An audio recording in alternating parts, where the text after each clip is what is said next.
അപ്പൊ this to this ഇതിൽ നിന്ന് ഞാൻ എങ്ങനെ ഇതിലേക്കായി.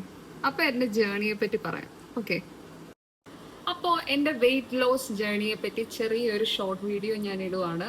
ഒത്തിരി പേര് എനിക്ക് ഇൻസ്റ്റഗ്രാമിലൊക്കെ മെസ്സേജ് ഇട്ടു, എങ്ങനെ ഈ ഒരു ഡയറ്റും എക്സസൈസും വെച്ച് ഇത്രയും ഒരു 27 കിലോ എങ്ങനെ കുറച്ചു എന്നുള്ളത്. ഓക്കെ, അപ്പോൾ അതിനെപ്പറ്റി കാണാം. ഡയറ്റും എക്സസൈസും എങ്ങനെയാണെന്ന് നമുക്ക് നോക്കാം. ഓക്കെ, എൻ്റെ ഡയറ്റ് എന്ന് പറയുന്നത് ഞാൻ പ്രോട്ടീൻ ഡയറ്റാണ് എടുത്തത്. 3 മീൽസ് പ്രോട്ടീനാണ് കൂടുതൽ ഇൻക്ലൂഡ് ചെയ്തത്. പിന്നെ ഞാൻ ആ ടൈമിൽ ഒരു പ്യുവർ വെജിറ്റേറിയൻ ആയിരുന്നു. എൻ്റെ ഒരു പേഴ്സണൽ റീസൺ കൊണ്ടിട്ട് ഞാൻ പ്യുവർ വെജിറ്റേറിയൻ ആയിരുന്നു. അപ്പോൾ എനിക്ക് പ്രോട്ടീൻ കണ്ടൻ്റായിട്ട്, അതായത് പ്രോട്ടീൻ സോഴ്സ് കുറവായിരുന്നു. എഗ്ഗ്, ചിക്കൻ ഇതൊന്നും കഴിക്കാൻ പറ്റില്ലായിരുന്നു. അപ്പോൾ ഞാൻ എടുത്തതെന്ന് വെച്ച് കഴിഞ്ഞാൽ ലൈക്ക് എക്സ്ട്രാ പ്രോട്ടീൻ പൗഡർ, ഞാൻ ഒരു മീല് പ്രോട്ടീൻ ഷേക്ക് ആയിട്ട് എടുക്കുമായിരുന്നു. പിന്നെ ഞാൻ നേരിട്ട ചലഞ്ച് എന്ന് പറയുന്നത് ഹോസ്റ്റലാണ്. ഹോസ്റ്റലിൽ എന്ന് വെച്ചാൽ നമുക്ക് എപ്പോഴും കറക്റ്റായിട്ടുള്ള ഡയറ്റ് കിട്ടണമെന്നില്ല, അങ്ങനെ ഇങ്ങനെയൊക്കെയാണ്.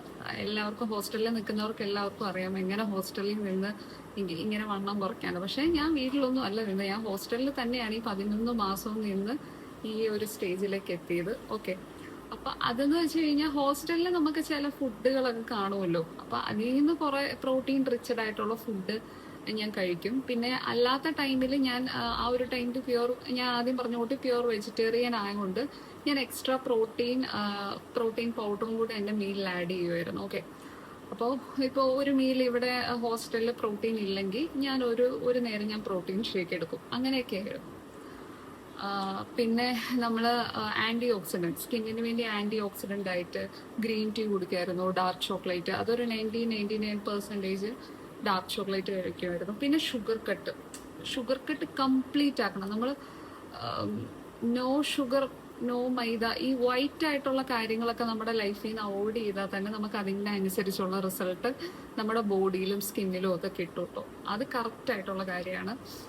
അങ്ങനെ ഷുഗർ കട്ട് ചെയ്തു. പിന്നെ കംപ്ലീറ്റ് ജങ്ക്സ് അവോയ്ഡ് ചെയ്യണം.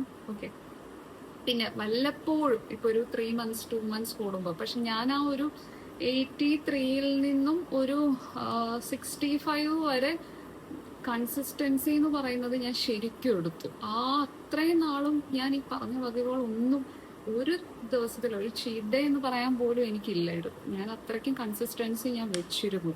ഓക്കെ, അപ്പോൾ അതിനുശേഷം പിന്നെ ഇടയ്ക്കൊക്കെ ചീറ്റ് ഡേ, ലൈക്ക് എന്നാലും ഞാൻ ഷുഗർ കണ്ടന്റ് ആയിട്ടുള്ളതൊന്നും കഴിക്കില്ല. പക്ഷെ ഇടയ്ക്കൊക്കെ വല്ലപ്പോഴും അതും നോക്കി കഴിക്കണം. ഓക്കെ, അതായത് പ്രോട്ടീൻ ആയിട്ടുള്ള, ഇപ്പം ഞാൻ പനീറിന്റെ 65, പനീർ ടിക്ക, നാന് അങ്ങനെയൊക്കെ ആയിരുന്നു ഞാൻ കഴിച്ചുകൊണ്ടിരുന്നത് ചീറ്റ് ഡേ എന്ന് പറയുമ്പോൾ തന്നെ. പിന്നെ വെള്ളം കുടിക്കുന്നത്, നമ്മൾ നന്നായിട്ട് വെള്ളം കുടിക്കുക, നമ്മുടെ വെയിറ്റിനനുസരിച്ചുള്ള വെള്ളം നമ്മൾ ഡെയിലി മെയിൻറ്റെയിൻ ചെയ്യുക. ഓക്കെ, ഇപ്പോൾ എൻ്റെ ഇപ്പോഴത്തെ ഒരു വാട്ടർ ഇൻടേക്ക് എന്ന് പറയുന്നത് 3.25 ലിറ്റർ വെള്ളമാണ്. അപ്പോൾ ഇപ്പോഴത്തെ എൻ്റെ ഒരു വെയിറ്റ് അനുസരിച്ച് എനിക്ക് ഡെയിലി 3.25 ലിറ്റർ വെള്ളം കുടിക്കണം. അപ്പോൾ അത് ഞാൻ മെയിൻറ്റെയിൻ ചെയ്യുന്നുണ്ട്. ഈ ഒരു ബോട്ടിലിൽ, ഇതൊരു 2 ലിറ്റർ ബോട്ടിലാണ് കേട്ടോ. അപ്പോൾ ഇതിൽ ഞാൻ സിപ്പായിട്ട് കുടിച്ചുകൊണ്ടിരിക്കും. കറക്റ്റ്. അത് നമുക്ക് ഈ ഒരു വെള്ളം മാത്രമല്ല, ഇപ്പൊ നമ്മൾ കോഫി കുടിക്കുകയാണ്, അതെന്തായാലും ഒരു 1 മഗ് എന്തായാലും ഒരു 300-250 ml ഉണ്ടായിരിക്കും. അതും കൂടെ കാൽക്കുലേറ്റ് ചെയ്ത് ടോട്ടൽ ഒരു 3.25 ലിറ്റർ വെള്ളം നമ്മൾ കുടിക്കണം. ഓക്കെ, അപ്പോൾ അങ്ങനെ വാട്ടർ ഇൻടേക്ക് ഇമ്പോർട്ടൻ്റ് ആണ്. പിന്നെ ചിലർ പറയും ഈ പ്രോട്ടീൻ ഡയറ്റ് ചെയ്ത് കഴിഞ്ഞാൽ, അല്ലെ പ്രോട്ടീൻ പൊടി എടുത്തു കഴിഞ്ഞാൽ കിഡ്നി അടിച്ചു പോകും, അങ്ങനെ ഇങ്ങനെയൊക്കെ. നമ്മളിപ്പോൾ പുറത്തുനിന്ന് ഫുഡൊക്കെ കഴിച്ച് നമ്മുടെ ശരീരം ഫുൾ അടിച്ചു പോകുന്നതിലും ഭേദം എന്തുവാ.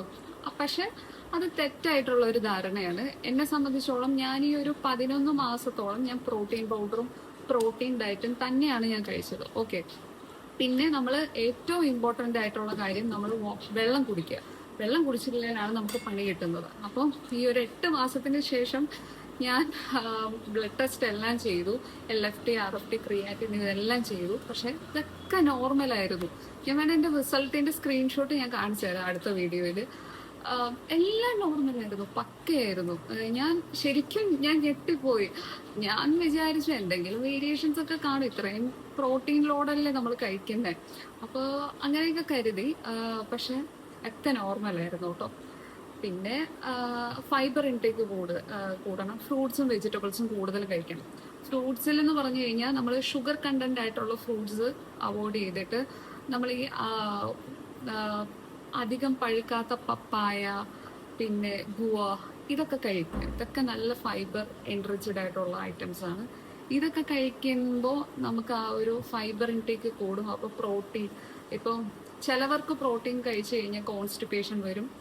അങ്ങനത്തെ ഇഷ്യൂസ് ഒക്കെ നമ്മൾ ഫൈബർ ഇൻടേക്ക് ചെയ്യുമ്പോൾ ആ ഒരു ഇഷ്യൂസ് ഒക്കെ പോകും. ഓക്കെ, അപ്പോൾ ഞാൻ ഈ ബ്ലഡ് ടെസ്റ്റ് ഒക്കെ ചെയ്തതെന്ന് വെച്ച് കഴിഞ്ഞാൽ 11 മാസം എടുത്തു. ഇപ്പം കറക്റ്റ് 11 മാസമായി. അപ്പോൾ ആ 11 മാസത്തിൽ ആദ്യത്തെ 8 മന്ത്സിന് ശേഷമാണ് ഞാൻ ബ്ലഡ് ടെസ്റ്റ് എല്ലാം ചെയ്തത്. പിന്നെ എക്സസൈസിനെ പറ്റി പറയുവാണെങ്കിൽ ഞാൻ ഈ റൂമിൽ തന്നെ ഇരുന്നുള്ള എക്സസൈസ് ആണ്. അത് നമ്മുടെ ഈ ഞാൻ നെക്സ്റ്റ് വീഡിയോയിൽ അതിൻ്റെ ലിങ്ക് ഒക്കെ ആഡ് ചെയ്യാം. നമ്മുടെ യൂട്യൂബിലുണ്ട് കുറച്ച് ഷോർട്സ്. അതിൽ എഫക്റ്റീവ് ആയിട്ടുള്ള കുറച്ച് നല്ല എക്സസൈസ് വീഡിയോസ് ഒക്കെ ഉണ്ട്. അത് ഞാൻ ടാഗ് ചെയ്തേക്കാം. അങ്ങനെ അങ്ങനെ കുറച്ച് കാര്യങ്ങളൊക്കെ ഉണ്ട്. അത് ചെയ്യും ഒരു 1 hour. പിന്നെ പ്ലാങ്ക്സ് ഒക്കെ അടിപൊളിയാണ് കേട്ടോ. ആ ഒരു എക്സസൈസ് ഒക്കെ അത് ചെയ്യും. അതും ഇതിൽ ഇൻക്ലൂഡഡ് ആണ്. അതൊരു 1 hour ചെയ്യും. പിന്നെ 1 hour ഡാൻസ് ചെയ്യും. ഞാൻ അത്യാവശ്യം കുഴപ്പമില്ലാത്ത രീതിയിലൊക്കെ ഡാൻസ് കളിക്കുന്നതുകൊണ്ട് ഒരു 1 hour എനിക്ക് ഡാൻസ് കളിക്കാൻ ഇഷ്ടമുള്ളതുകൊണ്ടും ഒരു 1 hour ഞാൻ ഡാൻസ് ചെയ്യും. ഈ ഒരു എനിക്ക് ചെറിയൊരു സ്പീക്കറുണ്ട്. അപ്പോൾ ഇത് വെച്ചിട്ട് പാട്ടൊക്കെ ഇട്ട് ഈ ഒരു ഏരിയയിൽ തന്നെ ഞാനിങ്ങനെ ഡാൻസ് കളിക്കും ഒരു 1 hour. ഓക്കെ, അതിനുശേഷം പിന്നെ ഞാനൊരു 1 hour വാക്കിംഗ് ആണ് ചെയ്യുന്നത്. അത് വിത്ത് നോ കോംപ്രമൈസ്. ഈവൻ ഏത് ഷിഫ്റ്റ് ആണെങ്കിലും ഞാൻ 1 hour വാക്കിംഗ് ചെയ്തിരിക്കും. ഓക്കെ, അതിപ്പോൾ നൈറ്റ് ഷിഫ്റ്റ് ആണെങ്കിൽ പോലും ഞാൻ 4:30 to 5:30. 4:30 എന്നൊക്കെ പറഞ്ഞാൽ അത്യാവശ്യം വെയിലൊക്കെ ഉള്ള ഒരു സമയമാണ് ചില സമയങ്ങളിൽ. എന്നാലും ഞാൻ ഒരു 1 hour വാക്ക് ചെയ്യും.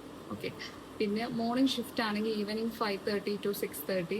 ഈവനിങ് ഷിഫ്റ്റ് ആണെങ്കിൽ 7 AM to 8 AM, അല്ലെങ്കിൽ 6 AM to 7 AM. അങ്ങനെയാണ് എൻ്റെ ഒരു വാക്കിംഗ് ടൈം എന്ന് പറയുന്നത്. അതെനിക്ക് ഭയങ്കര ഇഷ്ടമുള്ള ഒരു കാര്യമാണ്. നമുക്ക് എനിക്ക് പേഴ്സണലി എനിക്ക് ഭയങ്കര ഇഷ്ടമാണ്. ചിലർക്ക് ഇഷ്ടപ്പെടുമോയെന്ന് അറിയത്തില്ല. എനിക്ക് ഭയങ്കര ഇഷ്ടമുള്ള ഒരു കാര്യമാണ് ഒരു വാക്കിംഗ് ടൈം എന്ന് പറയുന്നത്. പിന്നെ അത് തന്നെയല്ല, ഞാൻ ഈ നടക്കുന്ന ഏരിയ എന്ന് പറഞ്ഞാൽ ഞങ്ങളുടെ ഈ സൈഡിലെ ഏരിയ ഭയങ്കര കാമാണ്. നമുക്ക് ഭയങ്കര ഒരു എനർജി കിട്ടും ആ ഒരു മോർണിംഗ് വാക്കിന് ശേഷം. ഓക്കെ, അപ്പോൾ അങ്ങനെയാണ് എൻ്റെ എക്സസൈസിനെ പറ്റി പറയുകയാണെങ്കിൽ. ഓക്കെ, അപ്പോൾ ഹോസ്റ്റലിലൊക്കെ നിൽക്കുന്നവർക്ക് ഇങ്ങനെ യൂസ് ചെയ്താൽ മതി. അത് നമ്മുടെ സ്കിൻ കെയറിനെ പറ്റി പറയുകയാണെങ്കിൽ ആൻറ്റി ഓക്സിഡൻ്റ് ആയിട്ടുള്ളതൊക്കെ കഴിക്കുക. പിന്നെ ഈ ഷുഗർ കട്ടും ഈ എക്സസൈസും ഒക്കെ ചെയ്യുമ്പോൾ തന്നെ നമ്മുടെ സ്കിന്നിന് നാച്ചുറലി ഒരു ഗ്ലോയും ടോണും ഒക്കെ വരും. അപ്പം ഇത്രയും കാര്യങ്ങൾ കൺസിസ്റ്റൻസി ആയിട്ട് ഞാൻ ചെയ്തു എൻ്റെ ലൈഫിൽ. അതിൻ്റെ റിസൾട്ട് എനിക്ക് കിട്ടി. ഞാനിപ്പോൾ ഭയങ്കര ഹാപ്പിയാണ്. നമുക്കിഷ്ടമുള്ള ഡ്രസ്സ്, നമുക്കിഷ്ടമുള്ള എന്ത് കാര്യവും നമുക്ക് ചെയ്യുന്നതിലിപ്പോൾ ഞാൻ ഭയങ്കര കോൺഫിഡൻ്റ് ആണ്. ഇപ്പോൾ ഇതിലിപ്പോൾ ഇത്രയൊക്കെ ഉള്ളൂ. അപ്പം നെക്സ്റ്റ് വീഡിയോയിൽ ഞാൻ എങ്ങനെ ഹോസ്റ്റൽ ഫുഡ് വെച്ചിട്ട് നമുക്ക് ഡയറ്റ് മെയിൻറ്റെയിൻ ചെയ്യാമെന്നും നമുക്ക് കാലറി എങ്ങനെ കാൽക്കുലേറ്റ് ചെയ്ത് മെയിൻറ്റെയിൻ ചെയ്യാമെന്നും പിന്നെ ഞാനെടുത്ത പ്രോട്ടീൻ പൗഡറിൻ്റെ ഡീറ്റെയിൽസും ഗ്രീൻ ടീയുടെ ഡീറ്റെയിൽസൊക്കെ ഞാൻ നെക്സ്റ്റ് വീഡിയോയിൽ ഷെയർ ചെയ്യാം. അപ്പോൾ ഇത്രയൊക്കെ ഉള്ളൂ. പിന്നെ ഞാൻ ലാസ്റ്റായിട്ട് പറയുന്ന ഒരു കാര്യം കൺസിസ്റ്റൻസിയാണ്. Consistency is the main important thing. അത് ലൈഫിൽ വേണം. അതില്ലെങ്കിൽ നമുക്ക് ഒരു കാര്യവും നേടാൻ പറ്റത്തില്ല. ഓക്കെ.